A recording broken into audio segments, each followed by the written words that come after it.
The Great Wave, a children's book inspired by Hokusai. Aki and Taro were childless. The summer of their lives was nearing an end, but they had neither a boy nor girl to give them joy. The couple had waited very long, and they had tried everything they knew to have a child. They had eaten countless herbs and special foods, and they had prayed fervently and given offerings in the temple. At last, they felt their hope was gone. The child they had so desired did not come. There were many nights of tears and sorrow, but then suddenly, a miracle. It happened on an icy cold day in winter. The wind raged over the sea and threw mighty waves upon the land, but the men of the village still had to go out to catch fish, for winter was the season of hunger, and no fish meant even less to eat. 3 long ships set out from the harbor. Together they fought the stormy surf, ascending wave after wave to the crests and falling back again into the throes. The men advanced in this way, wave upon wave, waiting for the right moment.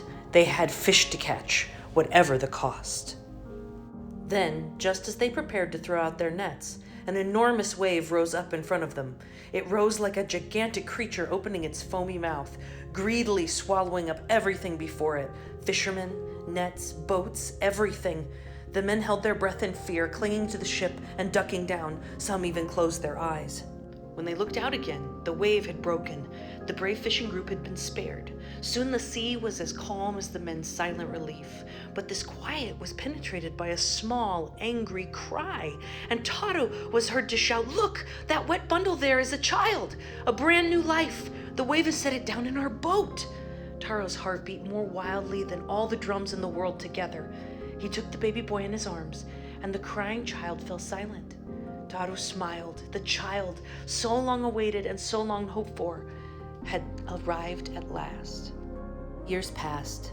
Naoki, the boy from the sea, had a mighty appetite. He ate bowl after bowl of delicious rice, yet he did not grow any bigger.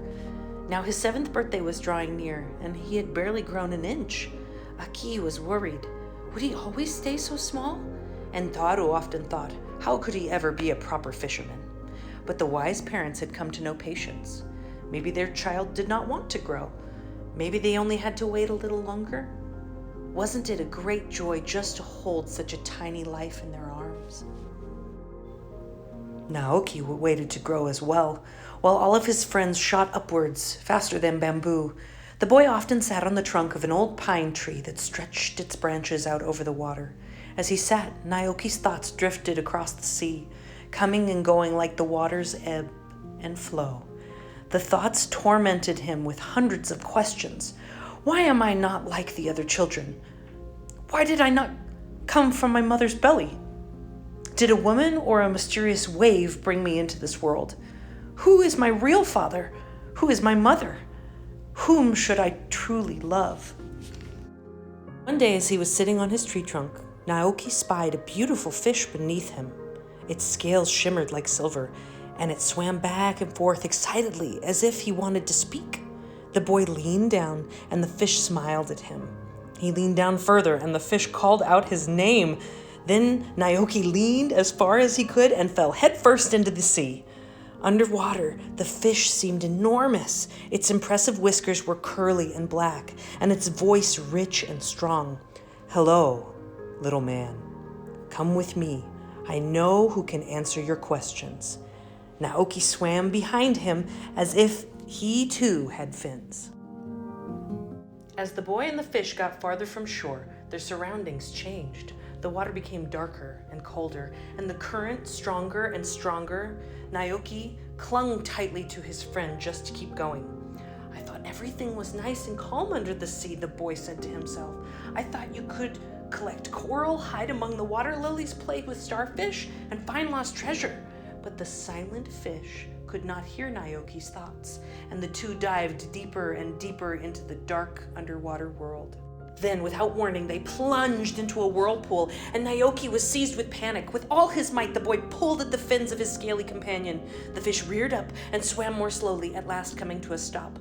"Where are you bringing me? I don't want to go further. I'm cold and I'm scared. Please turn around. My parents might be worried. I want to go back to them, and quickly, too." At these words, the animal's silver scales trembled and shone with joy.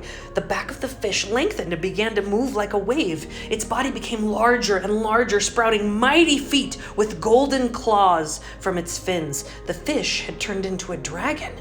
"Hold on tight," roared the dragon. With a single blow of its tail, the dragon thrust itself out of the ocean, flew over the volcano, and placed the boy gently upon his dearly loved beach. "Goodbye, my friend," he said, from a cloud above the sea. "Go now. You no longer need me." Naoki did not speak. As soon as he had felt the sand beneath his feet, he began to run. The happy boy ran and ran all the way to his parents' house. When he finally reached home, Naoki turned around to thank his noble friend. But the dragon was gone. The sea was as smooth as glass, as if nothing had happened.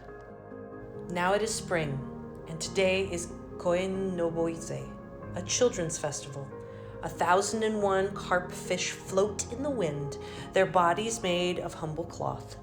Naoki looks proudly at his fluttering streamer.